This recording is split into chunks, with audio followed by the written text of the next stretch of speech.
শীতের আগাম সবজিতে ভরে উঠেছে বাজার, তবে দাম এখনো হাতের নাগালে আসেনি। এই বিষয়ে আরো জানাতে যুক্ত হচ্ছেন সহকর্মীরা। শুরুতেই ময়মনসিংহ থেকে যুক্ত হচ্ছেন সহকর্মী মাহফুজুর রহমান নোমান। ময়মনসিংহের বাজারে শীতকালীন সবজির দরদাম কেমন দেখছেন? এছাড়া আরেকটু জানাবেন যে ক্রেতা বিক্রেতারা এ সম্পর্কে কি বলছে।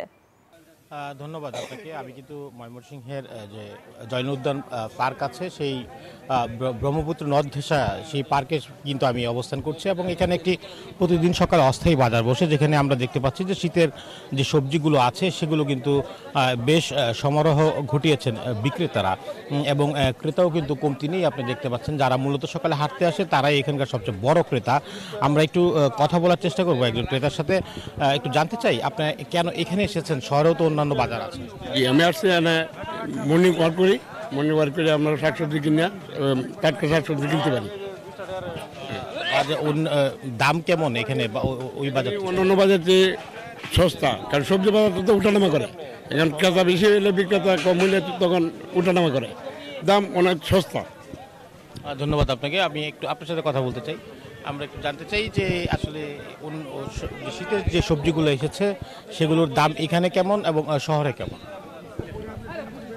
এখানে বিষয়টা হলো ময়মনসিংহে সকালবেলা এই বাজারটা শহরের বাজারের চাইতে এখানে মানুষ শরীর চর্চা করে, প্লাস সাংসারিক বাজার কমপ্লিট করে, সব কিছু মিলাই এই অবস্থান, নদীর পাড়ের অবস্থানটা শহরের চাইতে অনেক সুন্দর, অনেক সাবলীল। এটা হলো আমার অন্তরের কথা আমি বললাম। বাজারের নামটা এটা পার্কের বাজারও বলে অনেকে, অর্থাৎ পার্কে ব্যায়াম করে সেটার নিচে বাজার, নদীর পাড়ে পার্কের বাজার। ধন্যবাদ আপনাকে। শুনছিলেন যে ময়মনসিংহের যে পার্কের বাজার নামে যে বাজারটি চলছে সেই বাজারের ক্রেতা এবং বিক্রেতাদের কথা। তো এই ছিল আসলে ময়মনসিংহ থেকে আমার কাছে সবজির বাজার নিয়ে সর্বশেষ খোঁজখবর। আমরা যাব চুয়াডাঙ্গা জামানের কাছে।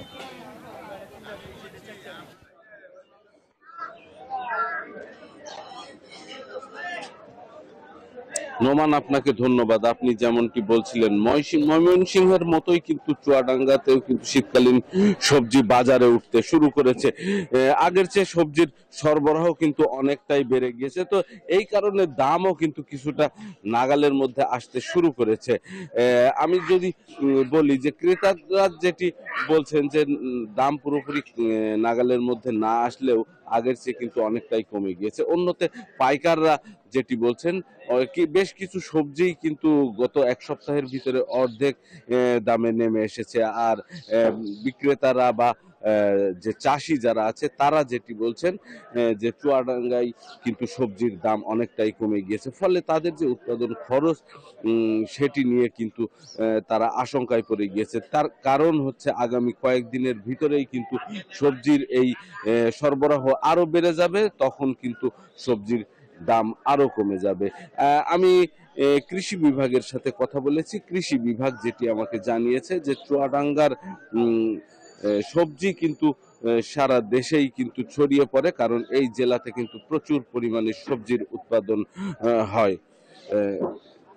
সবজির উৎপাদন হয় কারণ হচ্ছে চুয়াডাঙ্গাতে কিন্তু এই বছর 8,500 হেক্টর জমিতে সবজির উৎপাদন হয়েছে, যেখান থেকে কিন্তু 1.5 লাখ মেট্রিক টন সবজি কিন্তু উৎপাদনের লক্ষ্যমাত্রা নির্ধারণ করেছে চুয়াডাঙ্গার কৃষি বিভাগ।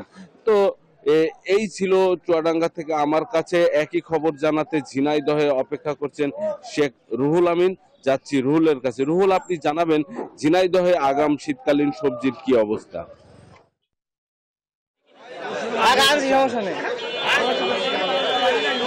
জামান, আপনাকে ধন্যবাদ। ঝিনাইদহের পাশাপাশি জেলা চুয়াডাঙ্গা, আর ঝিনাইদহ পাশাপাশি, এখানে একই রকম কৃষক। এখানে এই চুয়াডাঙ্গা এবং ঝিনাইদহের যে সবজি, এই সবজি সারা বাংলাদেশে একটা খ্যাতি অর্জন করেছে এবং এখানকার যে প্রান্তিক কৃষক আগাম শীতের যে সবজি উৎপাদন সবসময় অ্যাডভান্স থাকে।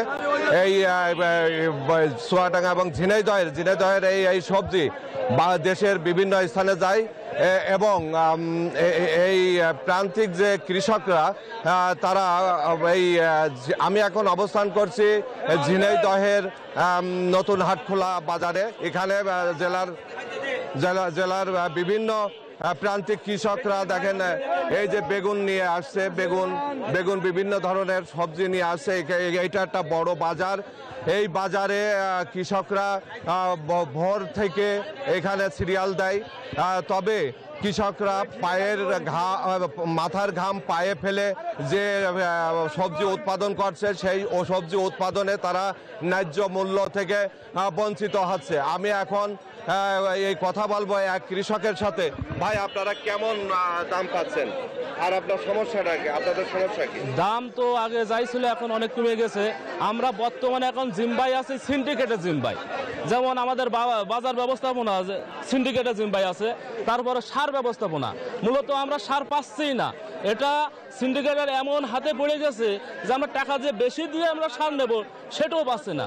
আর সারের অভাবে দেখেন আমার এই বেগুনগুলো কত ছোট ছোট হয়ে রয়েছে। দেখেন এটা যদি আমি সার পাতাম তাহলে আরো বড় বড় করে আমরা বেশি টাকা লাভ করতে পারতাম। তারপরে এই সাইডে এখন বর্তমানে সিন্ডিকেটের হাতে এখন জিম্বাই হয়ে গেছে, বেগুনের দাম এখন কমে গেছে। আমাদের কাছে শেষ নাই। হ্যাঁ, আপনারা এই মনিরা আপনাকে জানাতে চাই যে এই যে কৃষকরা অভিযোগ করছে যে প্রশাসন বাজারে কোনো মনিটরিং করছে না, তারা চুপচাপ বসে আছে। মানে 5 তারিখের পর থেকে প্রশাসন খুবই কম বের হচ্ছে, কোনো বাজারে তারা মনিটরিং করে না। এটা হলো কৃষকদের অভিযোগ এবং কৃষক এই সিন্ডিকেটের হাতে বন্দি, তারা ন্যায্য মূল্য থেকে বঞ্চিত হচ্ছে। তাই এই ছিল আমার কাছে ঝিনাইদহের নতুন হাটখোলার সবজি বাজারের সর্বশেষ তথ্য। অসংখ্য ধন্যবাদ রুহুল জামান ও নোমান আপনাদের। বান্ডেল থাকলে প্রতি সেনমানিতে টাকা বাঁচবে। বিকাশ সেনমানি বান্ডেল কিনে জিতুন প্রতি লেনদেনে।